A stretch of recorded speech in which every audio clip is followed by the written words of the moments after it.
కృష్ణకుమార్ గారు నమస్తే అండి. నమస్తే అండి. మేడం, మీరు ఫ్యామిలీ కౌన్సిలరు. మీరు రకరకాల మైండ్ సెట్ ఉన్న వాళ్ళని చూసి ఉంటారు. మీకు అంటే ఉమ్, మీ కెరీర్ కొత్తల్లో మీరు చూసే విధానం వేరే ఉంటుంది. ఇప్పుడు ఎవరైనా ఒక జంట కూర్చుని మాట్లాడుతుంటే ఓ 2 నిమిషాలు ఉమ్. పసిగట్టేస్తారు, ఇతందే తప్పు ఉంది అతందే తప్పు ఉందని. దేనికంటే మీకు కొంత అనుభవం ఉంది మీకు. అలాగే మన పోలీస్ అధికారులు కూడా నేరస్తుల్ని ప్రశ్నించడంలోనూ నిజాలను రాబట్టడంలోనూ రాటు తెలియని వాళ్ళు ఉంటారు. ఇదంతా దేని చెప్తారంటే, నందిగం సురేష్ని పిలిచి బాబు బాబు సార్ సార్ అంటూ అడిగితే చెప్తాడా? అయి చెప్పరండి. అదే ఉమ్. చెప్పండి. అసలు నందిగం సురేష్ లాంటి వాళ్ళని బాబు బాబు సార్ సార్ అని అడగడం అనేది అమాయకత్వమా, చేతకాంతనమా, లేకపోతే ఇంకేదన్నానా? ఎలా చెప్పాలండి? కాదండి. మన మన పోలీస్ వ్యవస్థ చాలా ఆధునిక శాస్త్ర సాంకేతికతని అడాప్ట్ చేసుకోవాల్సిన అవసరం ఉంది. అంటే ఇముడ్చుకోవాల్సిన అవసరం ఉంది. ఇప్పుడు మామూలుగా మనం నార్కోటిక్ టెస్టులు, లై డిటెక్టర్ టెస్టులకే వాళ్ళ పర్మిషన్ కావాలి, వీళ్ళ పర్మిషన్ కావాలి. లేదు అనుకుంటే అతనికి లైట్ గా సెడిషన్ ఇచ్చి చేయడం ఎంతవరకు కరెక్ట్, ఇలా రకరకాల ఆలోచిస్తున్నారు. అవి వ్యక్తిగత స్వేచ్ఛకు భంగం కదా, అది ఇది అని. అవన్నీ కాదండి. ఆ టెస్టులు చేయడం ఎంత ఇంపార్టెంటో మేము ఫ్యామిలీ కౌన్సిలింగ్ లో మేము ఇంకొక మెథడాలజీ తీసుకుంటాం. అదేంటి అంటే సైకాలజిస్ట్ చేత కౌన్సిలింగ్ చేయిస్తాం వాళ్ళకి. కౌన్సిలింగ్ అంటే మీన్స్ కూర్చోబెట్టి మాట్లాడటం కాదండి. కూర్చోబెట్టి మాట్లాడటమే. కానీ ఏం చేస్తామంటే వాళ్ళకి ఒక 4 రకాలైన టెస్టులు ఉంటాయి. ఇప్పుడు భార్య భర్త మీద చెప్తుంటది, భర్త భార్య మీద చెప్తుంటాడు. ఇప్పుడు ఆమె తల్లిదండ్రులు వచ్చి మా అమ్మాయే కరెక్ట్ అంటారు, అతని తల్లిదండ్రులు వచ్చి మా అబ్బాయే కరెక్ట్ అంటారు. వీటన్నిటికీ ఇంతమందితోటి మాట్లాడి టైం వేస్ట్ చేసుకునే బదులు మేము ఏం చేస్తామంటే సైకాలజిస్ట్ దగ్గరికి సైకో ఎనాలిసిస్ టెస్ట్ పంపిస్తాం. ఈ సైకో ఎనాలిసిస్ లో వీళ్ళకి లయింగ్ స్కేల్ ఎంత ఉంది, బ్లేమింగ్ మెంటాలిటీ ఎంత ఉంది, కంప్లైంటింగ్ నేచర్ ఎంత ఉంది, అలాగే ఒక రకమైన నార్సిస్టిక్ పర్సనాలిటీ ఎంతవరకు ఉంది, అలాగే సెల్ఫ్ హార్మింగ్ ఎలా ఉంది, ఎంత పర్సంటేజ్ లో ఉన్నారు వాళ్ళు, అట్లాంటి విషయాల్లో ఇలా రకరకాల మానసిక విశ్లేషణ అంటారు దీన్ని. సైకో అనాలిసిస్ అంటే అంతే కదా, మానసిక విశ్లేషణ చేస్తారు. చేసి ఇతని దగ్గర యాంటీ సోషల్ పర్సనాలిటీ ట్రేట్స్ ఉన్నాయా, లేదు అంటే already anti social personality establish అయిపోయిందా, ఇలాంటి టెస్టులు చేయిస్తాం. అంటే వాళ్ళకి మేము అదే చెప్తాం, మీరు మాకు సహకరిస్తాను అంటేనే మేము ముందుకు వస్తాం, మీ కేసు టేకప్ చేస్తాం, లేకపోతే చెయ్యం. ఇలా చేయకపోతే ఏమవుద్దంటే 7 గుట్టోళ్ళు కలిసి ఒక ఏనుగుని ఆ గురించి చెప్పినట్లు ఉంటుంది. అందుకని ఇప్పుడు ఆ పేపర్ అనేది అది ఉమ్, తప్పు చెప్పదండి. ఏదో సినిమాలో డైలాగ్ ఉంది కదా, బ్రహ్మానందం అంటాడు, మిషన్ తప్పు చెప్పదు అని. అలాగనమాట. మనం మన నేర విభాగంలో కూడా, మన భారతదేశ నేర విభాగ పరిశోధన సంస్థ నుండి ఏమన్నా కానివ్వండి, మనం ఇంకొంచెం డెవలప్ కావాలి. డెవలప్ అయ్యి ఇలాంటి విషయాలను గనక మనం ఇన్క్లూడ్ చేసుకుంటే గనక, ఈ పద్ధతిలో గనక నేర పరిశోధన చేస్తే గనక, నేర విచారణ చేస్తే గనక మనకి మంచి ఫలితాలు వచ్చే అవకాశం ఉంది. ఇప్పుడు ఒక పిల్లవాడు, ఒక 13 ఏళ్ళు 14 ఏళ్ళ టీన్స్ లోకి వచ్చిన పిల్లవాడు ఏదైనా తప్పు చేశాడు అనుకోండి, టీచర్ల దృష్టికో తల్లిదండ్రుల దృష్టికో వచ్చింది అనుకోండి, అప్పుడు కౌన్సిలింగ్ తోటో లేకపోతే ఇంట్లో వాళ్ళు టీచర్లు చెప్పిన దాన్ని బట్టి వింటారు వాళ్ళు. వినలేదు అనుకోండి, ఇంకొక 2 సంవత్సరాల తర్వాత అదే నేచరు, అదే మనస్తత్వం ఇంకొన్ని నేరాలు చేయటానికి దారి తీస్తుంది. ఆ ఇంకొన్ని నేరాలు చేసినప్పుడు కూడా మనం అతన్ని వదిలేసాం అనుకోండి, ఈ నేరాలు చేయడానికి కారణం ఏంటంటే యాంటీ పర్సనాలిటీ ట్రేడ్స్, లక్షణాలు ఇవి. ఈ లక్షణాలు తొండ ముదిరి ఊసర వెళ్ళి అయినట్లు స్థిరపడిపోతాయి.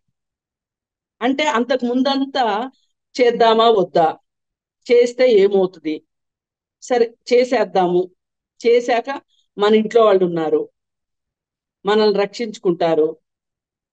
ఇంకొంతకాలం పోయిన తర్వాత ఇంట్లో వాళ్ళు రక్షించినా రక్షించకపోయినా మనం నమ్ముకున్న సంస్థలు, వ్యవస్థలు న్యాయం అంటే నన్ను ఆదుకున్నా ఆదుకోపోయినా, తప్పు చేసినప్పటికీ, అది ఇన్వర్టెడ్ కామాస్ అండి, అయినప్పటికీ నాకేంటి, నన్ను ఏం చేస్తారు, అవసరమైతే నేను తిమ్మిని పంపించేయగలను. ఈ మనస్తత్వం అంటే 14 ఏళ్ల వయసులో ఉండదు.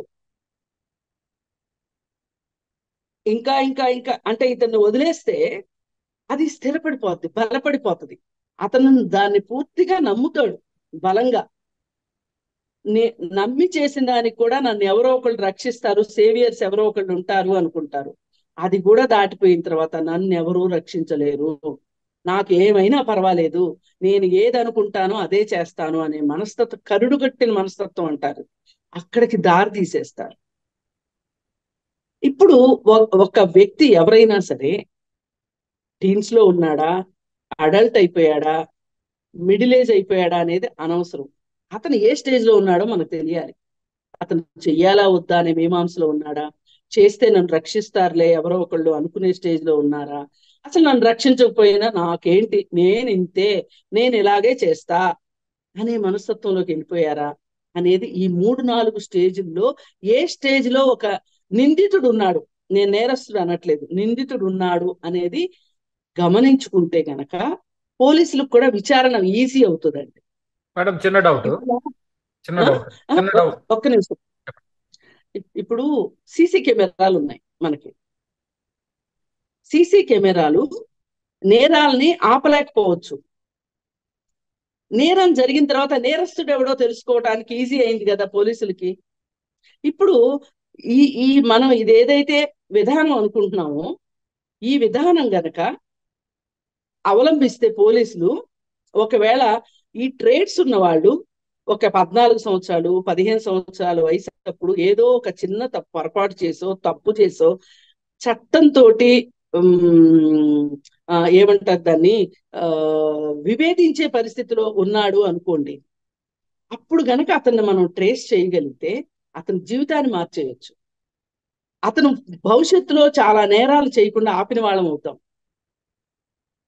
అందుకే పాము చిన్నదైనా పెద్ద కర్రతో కొట్టమని చెప్తారు. అందుకే ఇలాంటి వాళ్ళందరినీ, ఈ అల్లరి చిల్లరి గాళ్ళని, ఇలా పెరిగి పెరిగి పెరిగి పెరిగి ఇలా అయ్యే వాళ్ళని మనము అసలు ఒక ఏదోలే చిన్నపిల్లాడు చేశాడు, ఏదోలే తెలిసి తెలియక చేశాడు అని వదిలేస్తాం చూసారా, వాళ్ళే ఇలా తయారయ్యే అవకాశం ఉంటది. మీరు ఇందాక ఒక డౌట్ అడిగారు, చెప్పండి. ఏం లేదండి, ఇప్పుడు ఈ సైకో అనాలిసిస్ టెస్ట్లు ఇవి కొన్ని లిస్ట్ చెప్పారు కదా, ఇవన్నీ ఒక తొండను పడతాయి, ఒక ఊసరవెల్లిని పడతాయి కొంచెం కష్టపడితే.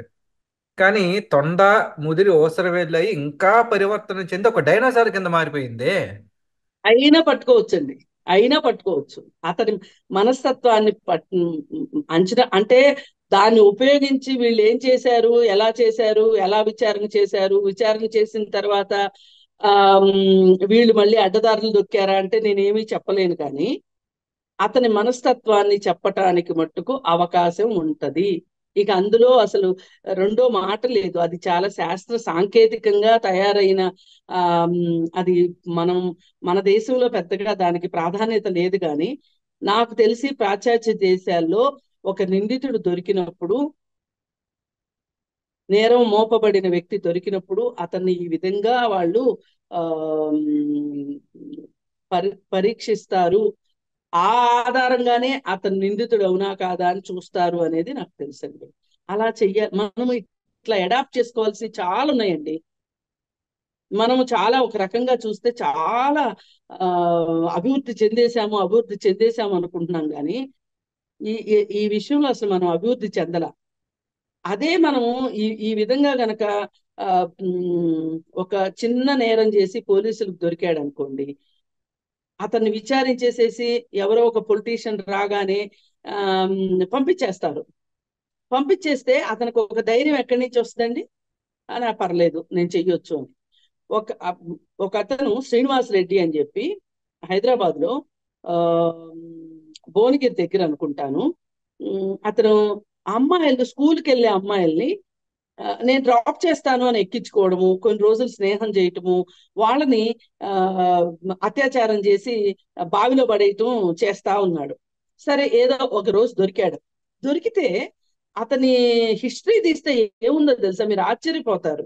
ఇక్కడ ఒక నేరం చేసి పోలీసుల చేత శిక్షించబడి, అంటే పెద్ద పెద్ద కాదు, జస్ట్ రిమాండ్కి వెళ్ళి వచ్చిన తర్వాత కర్నూలుకి వెళ్ళి ఈ కేసు విచారణ జరుగుతూ ఉంది. కర్నూలుకి వెళ్ళి కర్నూలు ఒక అమ్మాయిని చంపేశాడు. చంపేసి అక్కడ మళ్ళీ రిమాండ్కి వెళ్ళి బెయిల్ మీద బెయిల్ తీసుకొని మళ్ళీ హైదరాబాద్ వచ్చి ఈ ఆడపిల్లలు చేశాడండి. 3 ఆడపిల్లలు శవాలు దొరికినాయి, ఇంకా దొరకనే ఎన్ని ఉన్నాయో. అదృశ్యమైన కేసుల గురించి అసలు ఇళ్లలో వాళ్ళు చెప్పుకోవడానికి కూడా ఇష్టపడని పరిస్థితులు అన్నమాట. ఇప్పుడు ఇంకా అతను కేసు ట్రయల్ జరుగుతుంది. ఎంత దురదృష్టం అండి చెప్పండి. అతను 10 సంవత్సరాల నుంచి నేరం చేస్తూనే ఉన్నాడు. ఏం మార్చింది మన చట్టం అతని మనస్తత్వాన్ని? అలాగే ఇప్పుడు ఈ నందిగం సురేష్ దగ్గరకు వస్తే కూడా ఎప్పటి నుంచో అతను నేర మనస్తత్వంలో ఉన్నాడు. ఒక నేర మనస్తత్వం ఉన్న పార్టీలో చేరాడు. ఏ గూటి పక్షులు ఆ గూటికే చేరతాయి అన్నట్టు చేరాడు. అతను వాళ్ళకి అవసరం, వాళ్ళకి అతను అవసరం. అతని మనస్సు చాలా సంతృప్తి చెందుతూ ఉంటది. నేను ఇలాంటివి చేస్తే గానీ వాళ్ళకి నిద్ర పట్టదనమాట. అలాంటి కరుడు పెట్టిన మనస్తత్వంలోకి వెళ్ళిపోయాడు నందిగం సురేష్. అతనికి ధీమా ఏంటి అంటే, నేను ఏం చేసినా రక్షించేవాడు ఒకడు నాకున్నాడు, వ్యవస్థలు మేనేజ్ చేయగలిగిన వాడు ఉన్నాడు.